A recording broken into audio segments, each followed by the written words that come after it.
Manliness, Womanliness, and Sincerity. Before a man can be truly godly, he must be manly.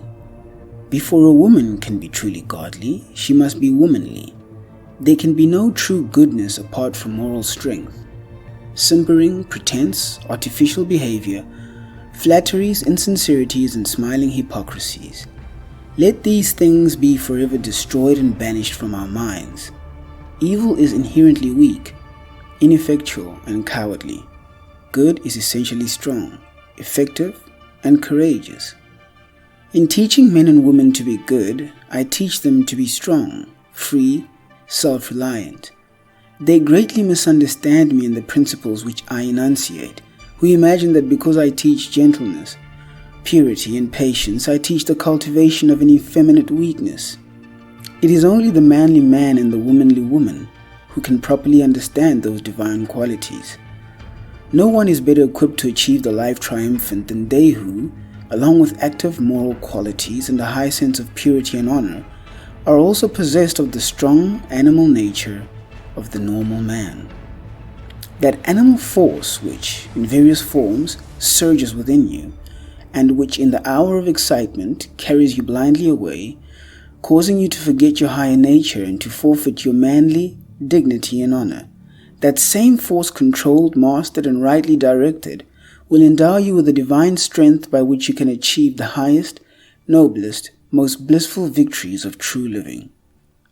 The savage within you is to be scourged and disciplined into obedience. You are to be the master of your heart, your mind, yourself. Man is only weak and abject when he gives up the reins of government to the lower, instead of directing the lower by the higher. Your passions are to be your servants and slaves, not your masters. See that you keep them in their places, duly controlled and commanded, and they shall render you faithful, strong, and happy service. You are not vile. There is no part of your body or mind that is vile. Nature does not make mistakes. The universe is framed on truth. All your functions, faculties, and powers are good, and to direct them rightly is wisdom, holiness, happiness. To direct them wrongly is folly, sin, and misery. Men waste themselves in excesses, in bad tempers, hatreds, gluttonies, and unworthy and unlawful pleasures, and then blame life. They should blame themselves. A man should have more self-respect than to abuse his nature in any way. He should command himself always, should avoid excitement and hurry, should be too noble to give way to anger, to resent the actions and opinions of others, or fruitlessly to argue with an abusive and cantankerous assailant. A quiet, unobtrusive, and unoffending dignity is the chief mark of a ripe and perfect manhood. Honor others and respect yourself. Choose your own path and walk it with a firm, unflinching step, but avoid a meddlesome interference with others. In the true man, opposing qualities are blended and harmonized. A yielding kindness accompanies an unbending strength. He adapts himself gently and wisely to others without sacrificing the steadfast principles upon which his manhood is built. To have that iron strength that can go calmly to death rather than yield one jot of truth, along with that tender sympathy that can shield the weak and mistaken enemy, is to be manly with a divine manhood. Be true to the dictates of your own conscience, and respect all who do the same, even though their conscience should lead them in a direction the reverse of your own. One of the most unmanly tendencies is to pity another because he chooses opinions or religion contrary to those of oneself. Why pity a man because he is agnostic or an atheist, or a Buddhist or a Christian, because he does not hold this opinion or that belief?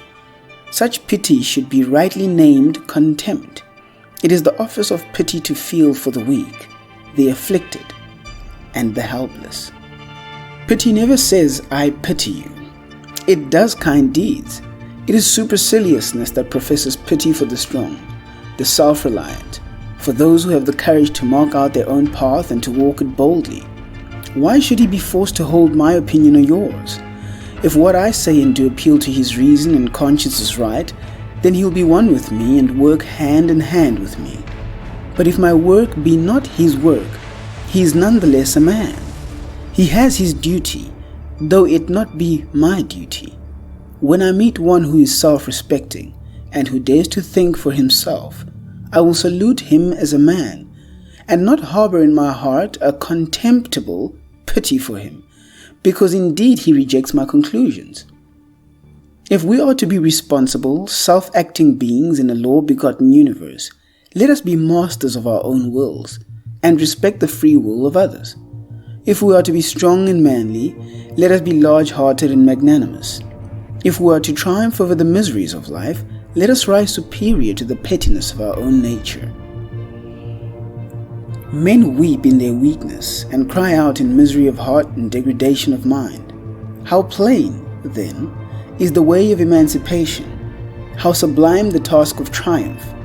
Be master of yourself, eliminate weakness, exercise the mocking fiend, selfishness, in whom is all weakness and wretchedness.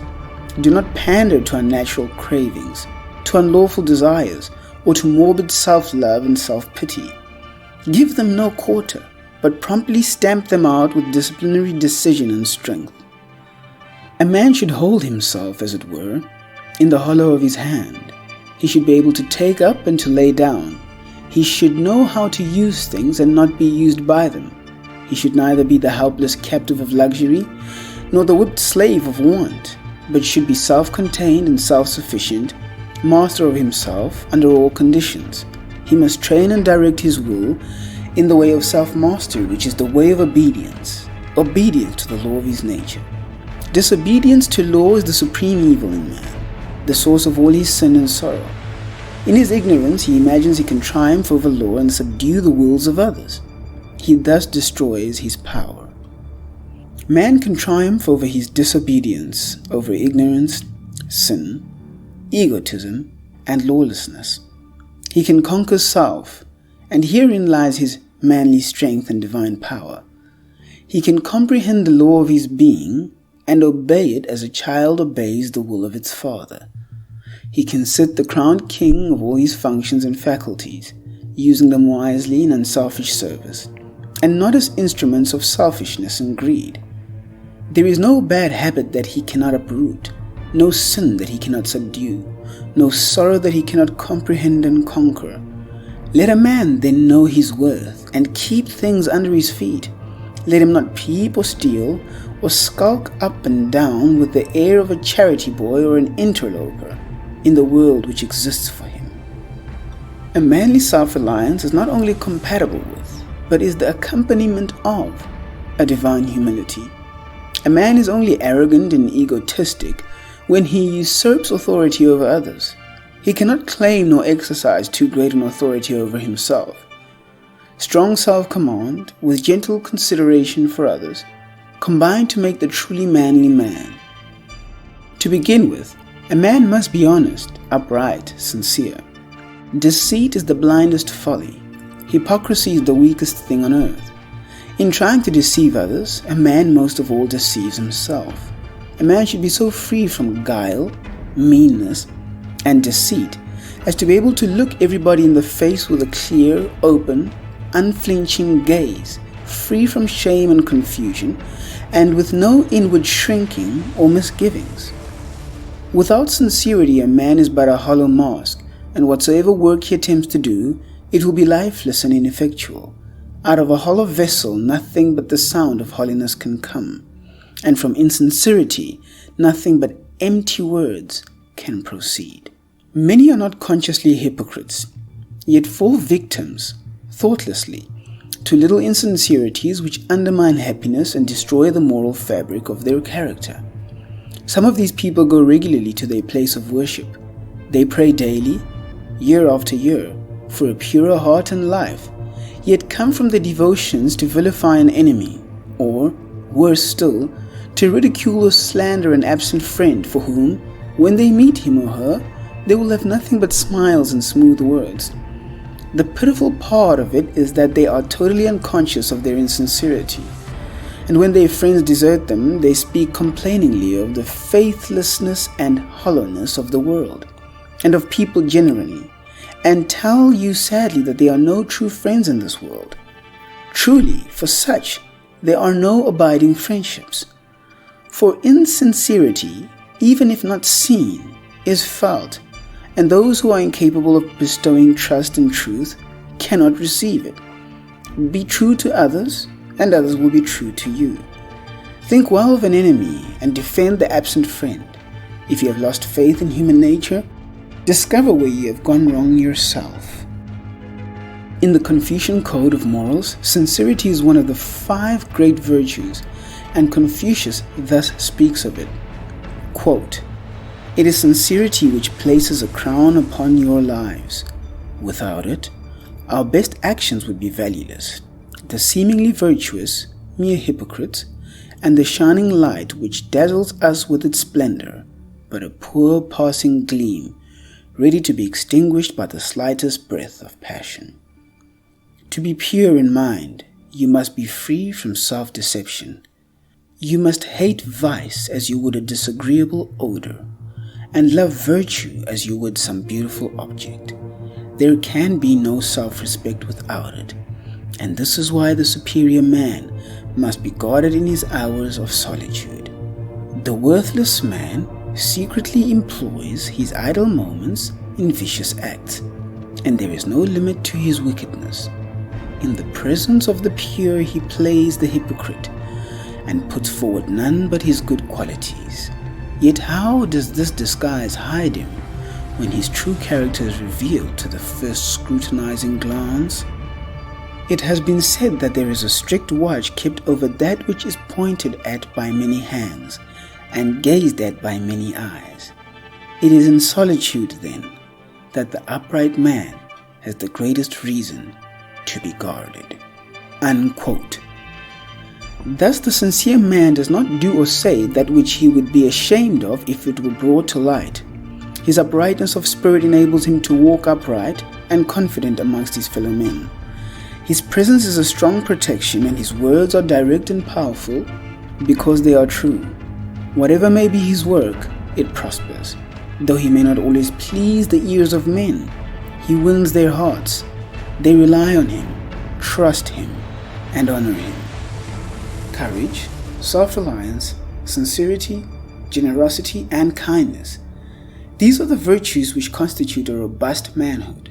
Without them, a man is but clay in the hands of circumstances, a weak, wavering thing that cannot rise into the freedom and joy of a true life. Every young man should cultivate and foster these virtues, and as he succeeds in living them, will he prepare to achieve the life triumphant. I see coming upon the earth a new race of men and women, men who will be men indeed, strong, upright, noble, too wise to stoop to anger, uncleanness, strife, and hatred. Women who would be women indeed, gentle, truthful, pure, too compassionate to stoop to gossip, slander, and deception. From their loins will proceed superior beings of the same noble type, and the dark fiends of error and evil will fall back at their approach. These noble men and women will regenerate the earth. They will dignify man and vindicate nature, restoring humanity to love, happiness, and peace, and the life of victory over sin and sorrow will be established in the earth.